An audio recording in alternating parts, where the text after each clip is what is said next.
Howdy folks, today let's talk about retuning headphones, because why not? This is the Tin C3. I jacked the shell open. Out of the box this thing sounds like turds, and so I figured I'd fix it. We got the back of the driver, by the way, the back plate looks like this. And I was able to remove at least one of them without cracking the shit out of it, but yeah. So basically, let me point to some things.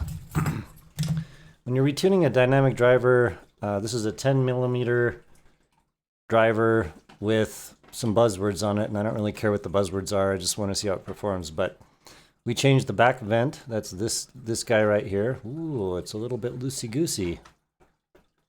And then this particular headphone has the front vent ported to the back, which is interesting and cool.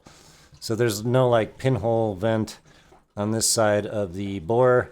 It's routed to the back, which is back here, and that comes out right here. And that's cool because I can change the tuning and put this back together and it won't have anything on the outside of it. And out of the box, this thing sounds like absolute turds. I hate it. And so did some mods. We can see here, I'm not going to take it apart again because I've been tuning this for hours, but this is a medium, well, AliExpress sells high dampers, and then I actually removed the top of the damper. But under this we have some foam, and those foams are very similar to Sony foams, except they're only 2mm and these are 5. So that's just right under this little guy right here. A lot of this, I mean, well, all of it is trial and error, although once you understand sort of how these things work, then you can get to the point a little faster. However, so I did tuning on this and ended up with, let's flip over to that right here. Got our graph right here. And what we can see is, let's look at some stuff here. We have the, we'll call it the high treble, is just slightly under the mid gain, which is right here.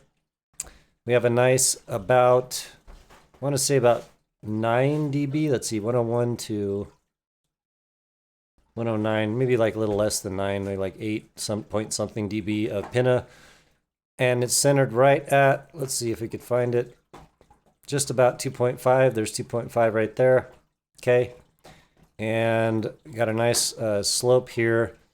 And 8K peak doesn't exist, but probably this slopes down something like this. And then I have a nice round bass shelf here, which gives us a nice amount of warmth to the sound.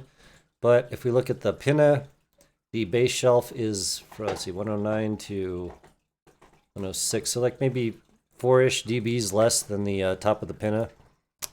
And in the end, I took a $50 headphone and made it sound like a, I don't know, maybe $250 or $300 headphones. So pretty happy with that. Let me flip back. You know, anybody with with a plan, with some effort, can change almost any headphone into something you might like. And this is a good example of that. This thing I was about to throw in the trash, and I'm like, hey man, let's just open this thing and see how it looks. See what we can do with it. And it turns out a lot.